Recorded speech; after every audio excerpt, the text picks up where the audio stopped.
want to say this project is joint work with Celso, who is sitting there, and John Baxon.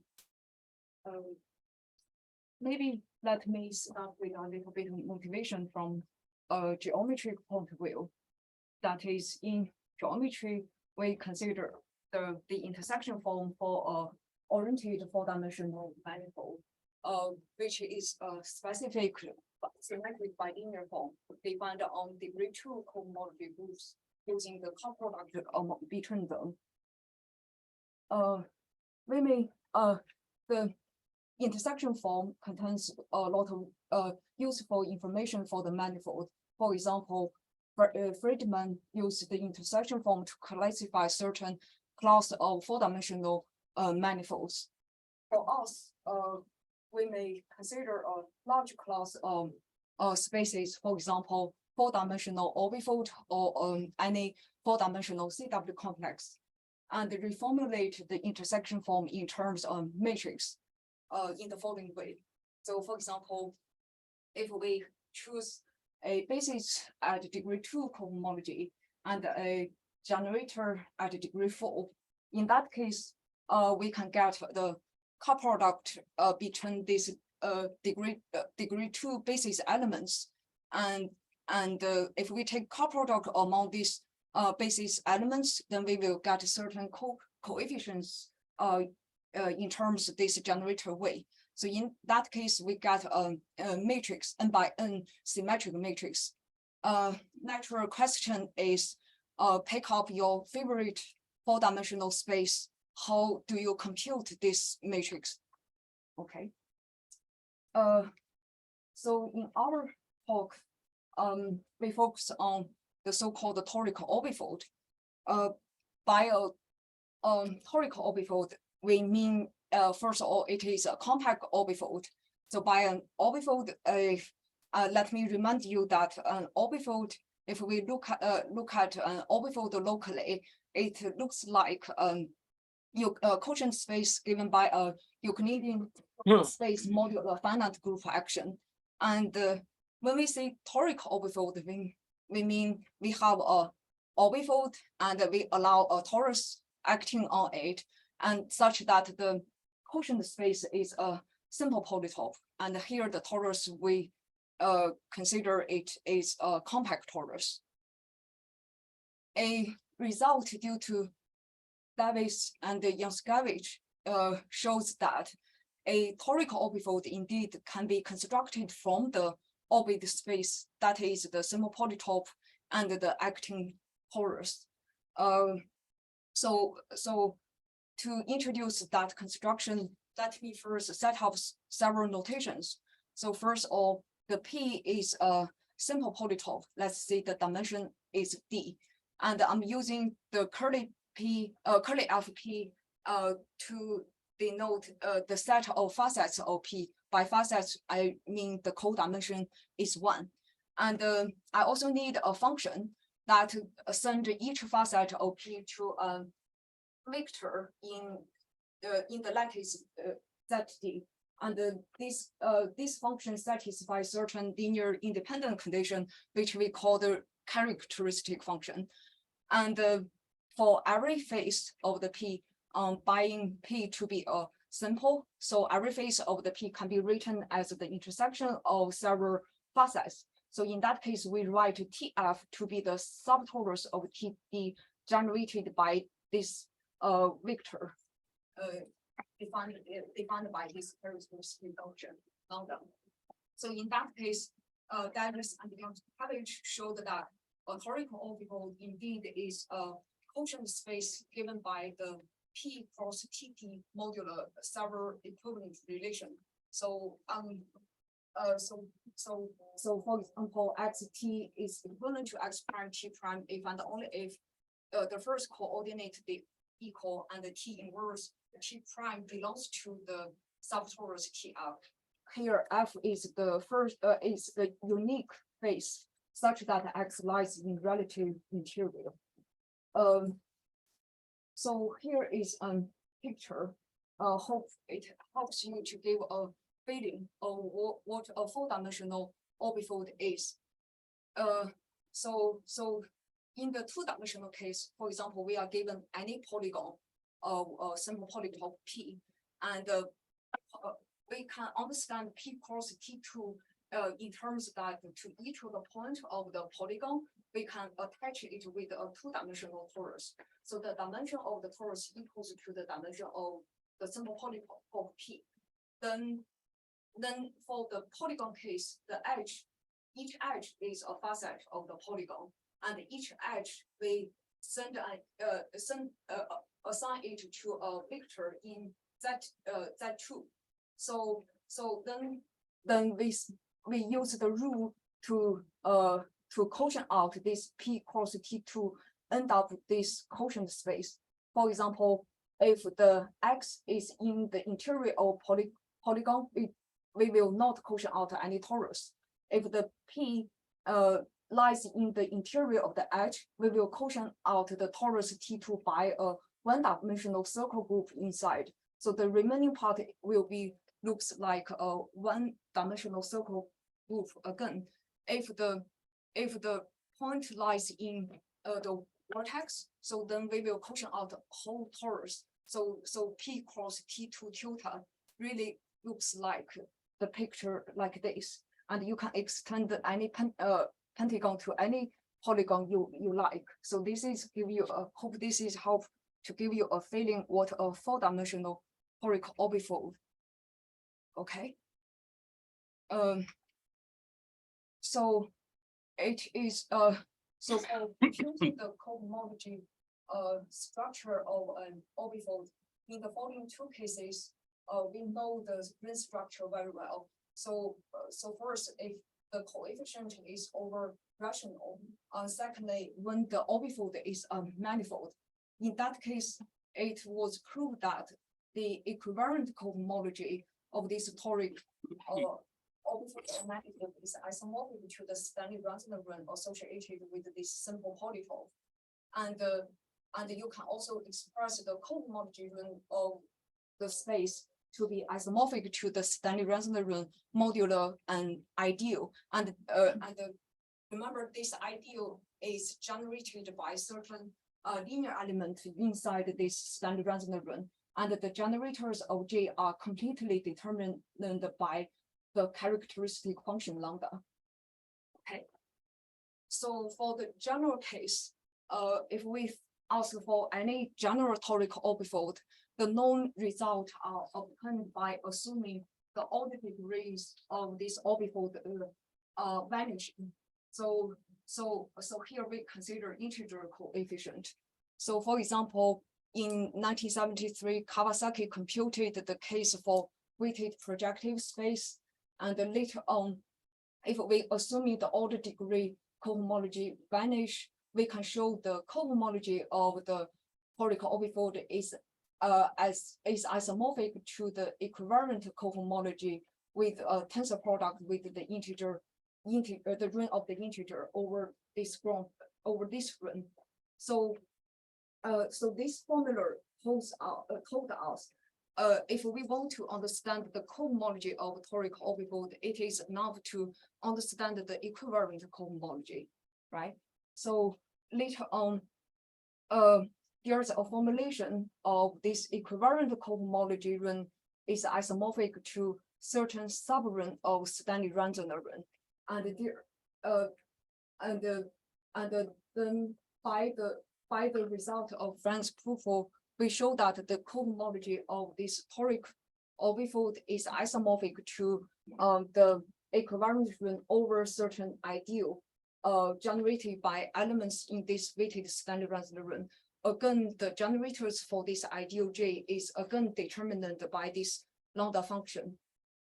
So although we have a formulation of equivalent cohomology ring, but in general, given any arbitrary P and lambda, it is not known what the generators for this weighted Stanley-Ramsden ring, except for a few cases.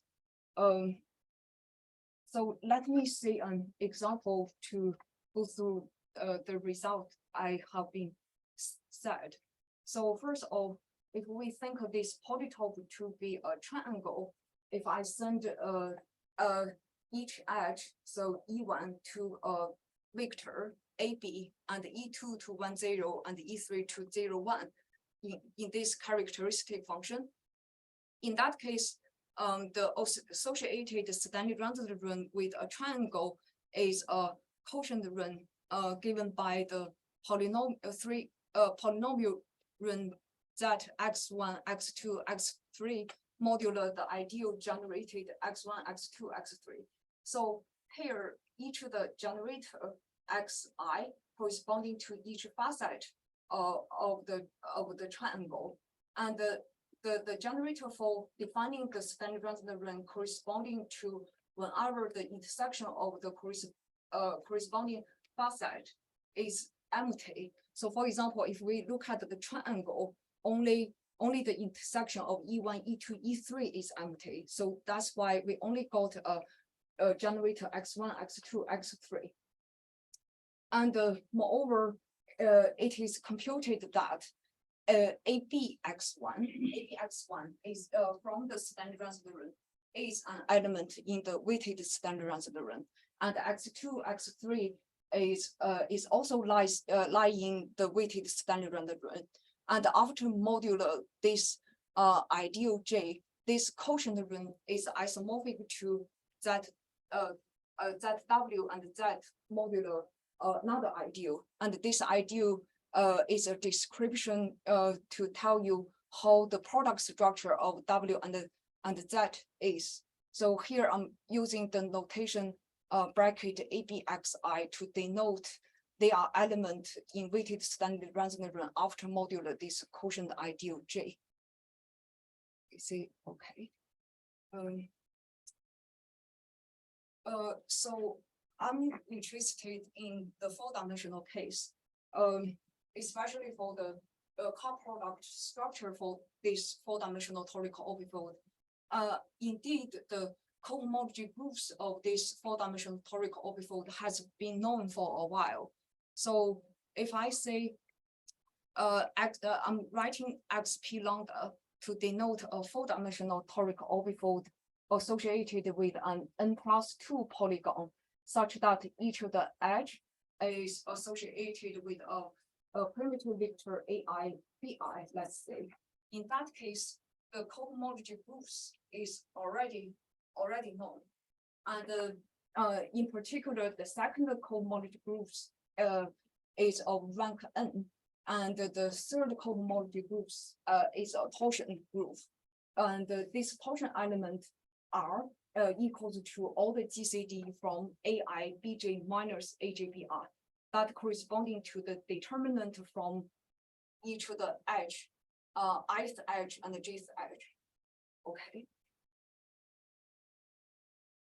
And the main result we did is to compute this specific four-dimensional toric orbifold, the car product for this specific four-dimensional toric orbifold. So if I use X A bar, B bar to denote this four-dimensional toric orbifold associated with this characteristic function on an n-dimensional polygon. In particularly, I assuming there exists a pair of adjacent edge such that the vector is given by 1, 0 and 0, 1. So in this case, we showed that there exists a basis for the cohomology groups.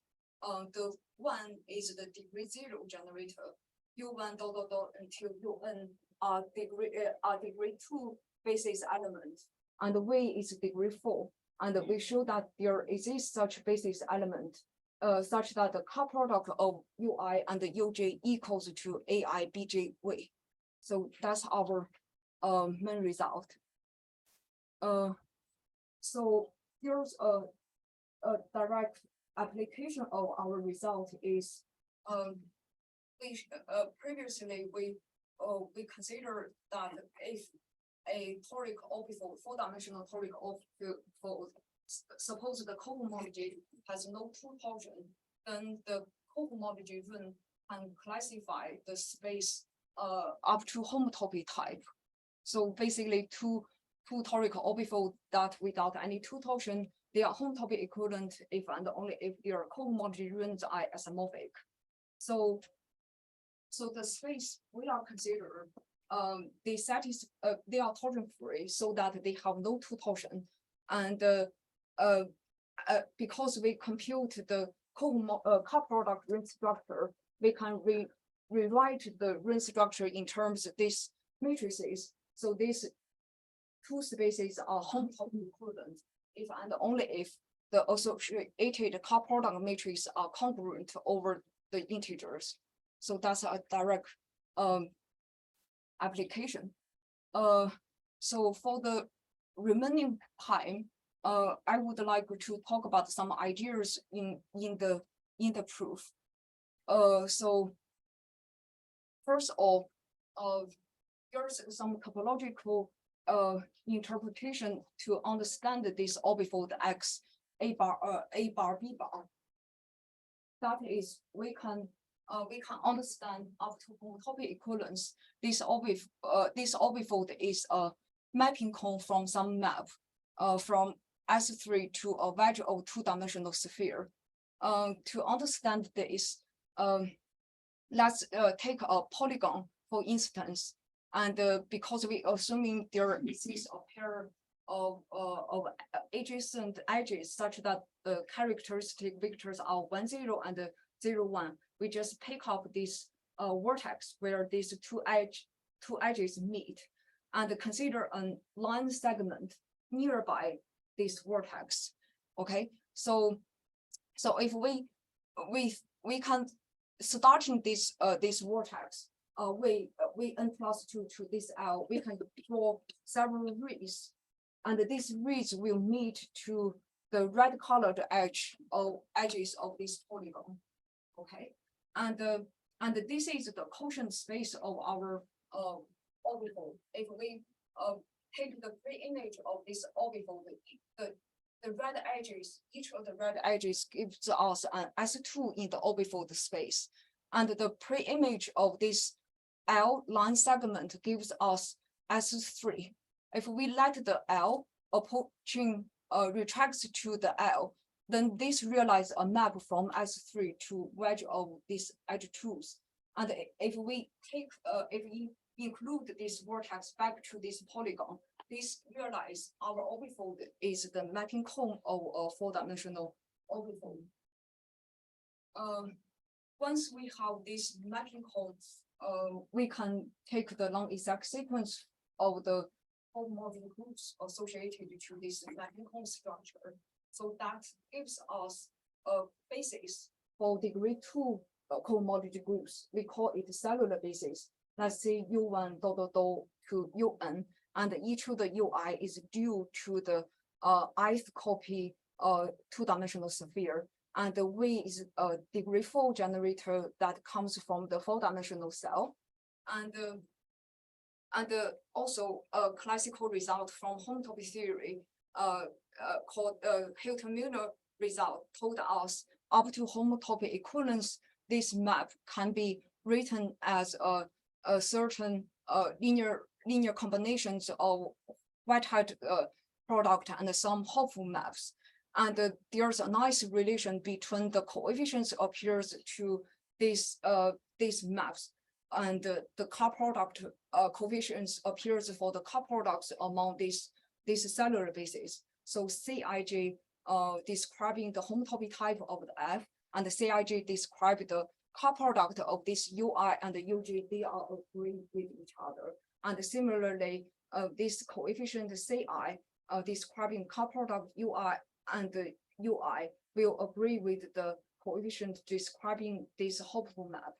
So that's some intuition comes from homotopy theory. However, although we have this nice intuition from homotopy theory, we still don't know how to relate this coefficient Cij, Ci directly from this characteristic function. So in order to to know how these are related, we need one more ingredient. So this ingredient is called toric morphism. So the idea of toric morphism is, so we want to consider species that equipped with torus actions, and we want to consider not only just the space itself, we want to also consider morphism between these two spaces. And because the spaces are equipped with torus actions, we want the morphism between two toric spaces that are compatible with the torus actions that are so-called equivalent. And for our toric orbifold, or for our four-dimensional toric orbifold, because they are constructed from some combinatoric information, and we want our morphism are induced from some combinatorics. Okay, so that's the idea. So for example, I have before I take the quotient to define the toric orbifold, I have one polygon and a two-dimensional torus. I have another one, let's say just a triangle and another torus. I can contract an edge. I can contract edges of this arbitrary polygon to end up with a triangle. For example, I contract these red edges to this red colored vertex and contract these blue colored edges to this blue wedge vertex. Okay, so if the characteristic function are compatible with this edge contraction, then we can induce a morphism on their quotient space. When I say compatible, I mean if 2 points in the domain they are equivalent, they will be sent to the same respective points that are equivalent in the target space. So in that case, it will induce a morphism on their quotient space. And similarly, we can fix this polygon, right? And we can consider the group homomorphism between the torus mapped to the torus. In that case, if they can send the points belongs to the same equivalent class to the points that belongs to the same equivalent class, it will induce a map on the quotient space. The nice thing is we can use this edge contraction to build a connection between any four-dimensional toric orbifold over a polygon to a toric orbifold over a triangle, and this induced map will preserve the ring structure. When I say preserve the ring structure, I mean the induced map on the cohomology will be a ring homomorphism. So when the element how the basis element multiply inside the cohomology ring over this triangle, it will be multiplied in a similar way in the target space. So this property allows us, in order to compute the cut product between any polygon, it is enough to understand the cut product structure over this triangle. So similarly, we can contract any polygon to some square. So to some smaller spaces that you can sit down and work out the calculation. So that's the idea of our proof. So that's all. Thanks for listening.